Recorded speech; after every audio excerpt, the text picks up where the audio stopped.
Women's Asia cup शुरू होने वाला है बांग्लादेश के अंदर और एक अच्छा खासा टूर्नामेंट है क्योंकि पहले सिर्फ तीन टीमें ज्यादातर तीन टीम्स दिखती थी जिसके अंदर इंडिया, पाकिस्तान, बांग्लादेश दिखता था या श्रीलंका, इंडिया और पाकिस्तान दिखता था। लेकिन करते करते वो थोड़ा सा पूल बड़ा हो गया है। जब मैं खेलती थी तो लार्जली इंडिया, पाकिस्तान, श्रीलंका था और कभी कभी अगर पाकिस्तान ट्रैवल नहीं कर सकता था तो इंडिया और श्रीलंका एक अच्छी सारी श्रृंखला खेल लेते थे। पर अब ऐसा नहीं है, बहुत ऑर्गेनाइज्ड है और बहुत स्ट्रक्चर्ड है। इनफैक्ट बहुत सारी नई टीमों को भी इस एशिया कप में देखने का मौका मिलेगा। सो I am excited.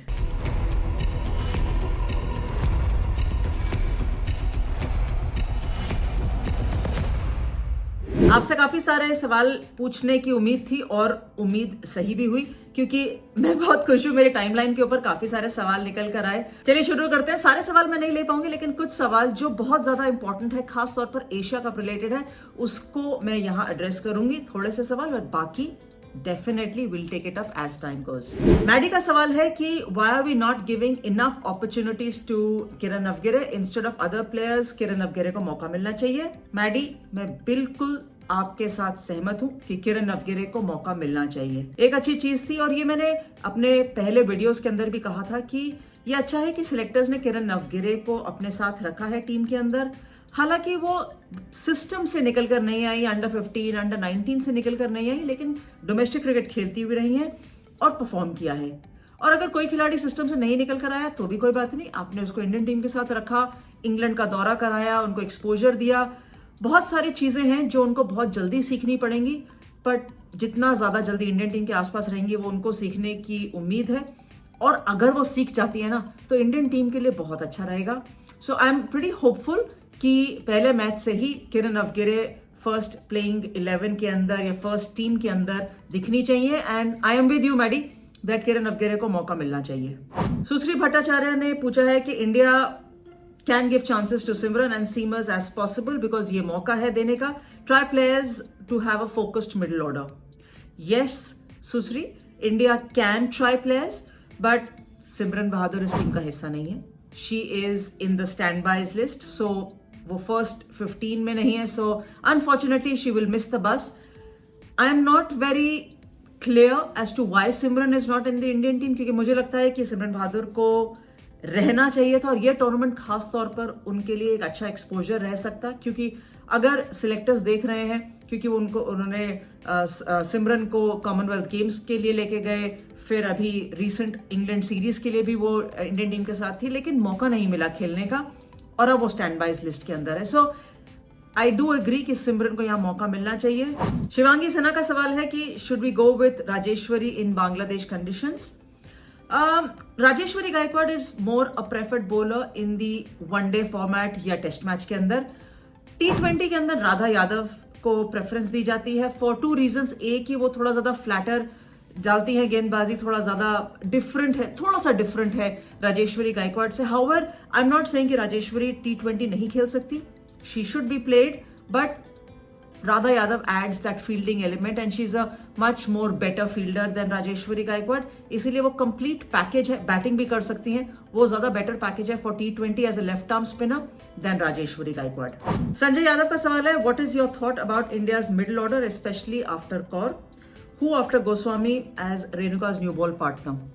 Well, yes, after Harmanpreet Kaur probably there's a little concern कि मिडिल ऑर्डर इंडियन टीम का कैसा रह सकता है, पर अब जो प्लेयर्स है ना वो यही हैं, यही कॉमनवेल्थ खेलने गए थे, यही इंग्लैंड टीम का दौरा कर रहे थे और सिमिलर ही टीम है लार्जली जो यहाँ एशिया कप खेलने के लिए गई है। सो इसके अलावा कोई प्लेयर बाहर से नहीं आएगा। जो बैटिंग ऑर्डर हो सकता है इन्हीं प्लेयर्स के साथ बनाया जाएगा। और यस, बिल्कुल मैं समझती हूँ कि सेटल्ड बैटिंग ऑर्डर होना चाहिए जितना हो सके।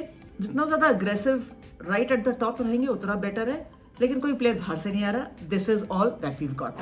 आपने ये पूछा कि जुलन गोस्वामी के साथ अब कौन खेल सकता है, क्योंकि अब वो नहीं खेल रही तो उनकी जगह कौन खेल सकता है। Well that's also been a very major concern और ये कंसर्न बहुत सालों से है, कुछ आज का कंसर्न नहीं है। इसीलिए शिखा पांडे से उम्मीद थी कि कम से कम एक छोर से वो गेंदबाजी संभाल लेंगी और वो एक पक्का फीचर बन जाएंगे इंडियन टीम का, बट ऐसा नहीं हुआ। अब रेणुका के हाथ में गेंद है, रेणुका ठाकुर ने परफॉर्म अच्छा किया है और अच्छी चीज ये है कि उनके पास जो अवसर मिले ना वो इंग्लैंड के अंदर मिले। वो थोड़ा सीम अराउंड करा सकती हैं गेंद, उनके हाथ में स्विंग है और उनको मदद मिलती है, और इंग्लैंड कंडीशंस के अंदर उनको मदद मिली। जो कॉन्फिडेंस उनको इंग्लैंड से मिला होगा ना, वो कैरी फॉरवर्ड कर सकती हैं इन बांग्लादेश।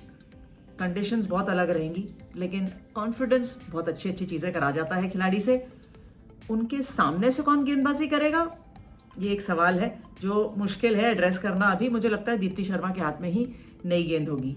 उषा कुमारी का अगला सवाल है, what about the Indian batting order, should it be decided before और adjusted according to the situation? Usha, I think it's a very nice question, क्योंकि ये मुझे लगता है इंडियन वुमेन्स टीम अभी इतना ज्यादा एक नेक्स्ट लेवल पे नहीं चली गई है जहां फ्लेक्सिबिलिटी आ सकती है बैटिंग ऑर्डर के अंदर। क्योंकि अगर फ्लेक्सिबिलिटी आ सकती होती ना, तो हम कंसर्न नहीं होते मिडिल ऑर्डर के। सो इन माय व्यू बैटर्स की जगह ऑलमोस्ट फिक्स्ड होनी चाहिए, पता होना चाहिए कि कौन सा प्लेयर कहाँ खेलेगा, and the batter has to adapt to that condition to play that role as well. देखिए, मैं मानती हूँ कि हरमनप्रीत कौर को नंबर 3 खेलना चाहिए, पर हरमनप्रीत कौर को लगता है कि उनको नंबर 4 खेलना चाहिए, और वो उसी जगह पे बल्लेबाजी करती हुई आई है। So fine. ओपनर्स नंबर 3, अगर अच्छी पार्टनरशिप होती है right at the top, then Harman comes in at number 3। उसके अलावा मुझे फ्लेक्सिबिलिटी नहीं दिखती है, तो सेटल्ड बैटिंग ऑर्डर होना चाहिए और उसी तरीके से बैटिंग ऑर्डर जाए जो सिचुएशन की डिमांड है, और वही रोल उनको अडेप्ट करना चाहिए। वैशाली का सवाल है कि the team that can challenge India in this Asia cup. Well, I think Sri Lanka definitely is a major challenge. Pakistan, आप उनको हल्का नहीं ले सकते। थाईलैंड भी अच्छा खेलती हुई आई है, ऑल्दो वीक है इंडिया के सामने, सो इतना बड़ा चैलेंज नहीं करेगी, लेकिन किसी भी टीम को हल्का नहीं लेना चाहिए, क्योंकि प्रेपरेशन अपने हाथ में है और जो रिजल्ट है वो बहुत ज्यादा इंपॉर्टेंट है, खासतौर पर इंडियन टीम के लिए, क्योंकि यहाँ से विश्व कप की तैयारी है और उससे पहले भी एक हो सकता है ऑस्ट्रेलिया टीम के साथ दौरा हो। So every team is an important team, but definitely Sri Lanka, Bangladesh and specially Pakistan बिल्कुल भी हल्का नहीं लेना चाहिए, खासतौर पर बांग्लादेश को। We have a history to improve against them from the last Asia Cup. इन्हीं का दूसरा सवाल है कि thoughts on Shafali's game in the recent innings. Vaishali, I think Shafali Verma को मैं ज्यादा, ऑफ कोर्स वैसे बोल के कोचिंग नहीं होती, ना ही मैं कोच हूं, बट मुझे लगता है that she is just caught up right now कि उनको किस तरीके से क्रिकेट खेलनी चाहिए। Should she back her strengths, और because her strengths are backfiring, should she change her game. तो वो जो मिडिल पाथ है ना, किस तरीके से इंटरनेशनल क्रिकेट पर सक्सीड किया जा सकता है, वो उनको खुद ढूंढना पड़ेगा। मेरे लिए क्रिकेट हमेशा एक स्टेबल बेस से खेली जाती है, बिकॉज दैट्स द प्लेस जहां से आप पावर इन द शॉट्स ला सकते हैं। शिफाली वर्मा के पास अच्छी खासी पावर है शॉट्स में, लेकिन वो तब लग सकती है जब एक स्टेबल बेस हो। वैशाली का ही तीसरा सवाल है कि स्नेह राणा का batting order in the team क्या हो सकता है। वेल, स्नेह राणा का पहले तो फर्स्ट 11 में खेलना बिल्कुल तय नहीं है, लेकिन क्योंकि एशिया कप बांग्लादेश के अंदर खेला जा रहा है, so I am hoping that Indian team prefer करेगी स्नेह राणा को खिलाना।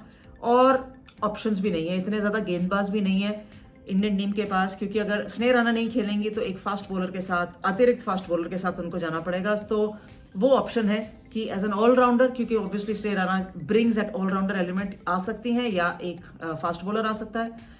जहां तक बैटिंग ऑर्डर का सवाल है, वो निचले क्रम में ही खेलेंगी। ऊपर बैटिंग उनकी T20 के अंदर तो फायदेमंद नहीं है, तो मुझे लगता है कि बहुत नीचे, जस्ट प्रोबेबली रेणुका सिंह ठाकुर से पहले या राधा यादव से पहले स्नेह राणा की बैटिंग आ सकती है, उससे ज्यादा जल्दी नहीं। ट्रैवलर का सवाल है, do you think India can go all the way and get the trophy home in women's Asia cup? भाई बिल्कुल, अगर यहां से भी ट्रॉफी इंडियन टीम नहीं लेकर आएगी, कॉमनवेल्थ गेम्स के सिल्वर मेडलिस्ट हैं, अभी हाल ही के अंदर इंग्लैंड के अंदर 2-1 से T20 श्रृंखला, चलिए हारे हैं, लेकिन 3-0 से श्रृंखला जीते भी तो हैं वनडे की। यहां से भी अगर एशिया के अंदर इंडियन टीम डोमिनेट नहीं करेगी तो फिर ये तो बहुत खराब बात है, ये बिल्कुल अच्छी प्रिपरेशन नहीं होगी। जैसे मर्जी करके I am definitely backing that Indian team should win this Asia cup and get the trophy back to India. Arya का सवाल है, according to you who can be the game changer in Asia cup? Well Arya, I would want that the batting really needs to come good and I hope they come good. चाहे वो शेफाली हो, स्मृति हो, Harman, let's not forget Jemimah Rodrigues, पिछले 2 महीने से out of action है। अगर वो खेलती हैं, फिट हैं, तो आई वुड वांट कि वो फॉर्म के अंदर आए, बिकॉज इंडियन टीम बैटिंग के ऊपर रिलाई करती है ज्यादा रादर देन बॉलिंग के ऊपर। अब बात आती है मेरे प्लेइंग 11 की। देखिए, पहले सी बात की बहुत ज्यादा चेंजेस भारतीय टीम में हुए नहीं है और बहुत ज्यादा ऑप्शंस भी इस एशिया कप के अंदर भारतीय टीम में रखे नहीं। मैं सरप्राइज्ड हूं कि तानिया भाटिया इस T20 टीम का हिस्सा नहीं है और सिमरन बहादुर भी इस टीम का हिस्सा नहीं है। So that's a surprise for me. उसी के चलते मेरे पहले मैच के प्लेइंग 11 ये रहे: Shafali Verma, Smriti Mandhana, Jemimah Rodrigues if fit, otherwise S मेघना, Harmanpreet Kaur, Pooja Vastrakar, Deepti Sharma, Kiran Navgire, Richa Ghosh the wicket keeper, Radha Yadav, Renuka Thakur and Sneh Rana. ये मेरे पहले मैच के 11 खिलाड़ी। हालांकि मैं चाहूंगी कि भारतीय टीम मेघना सिंह को अवसर दे, क्योंकि 3 सीम बॉलर्स होने बेहद आवश्यक हैं, मेघना सिंह और पूजा वस्त्रकर और रेणुका ठाकुर।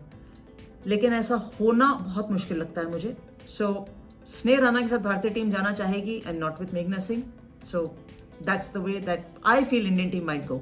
आप अपने सवाल भेजते रहिए, मैं सारे सवाल आंसर करूंगी। भूला मैंने किसी को नहीं है, मिस मैंने किसी को नहीं किया, सिर्फ छोटे छोटे सवाल आंसर कर सकते हैं क्योंकि मैच शुरू होने वाला है और आप और मैं हम मिलते ही रहेंगे। सी यू सून।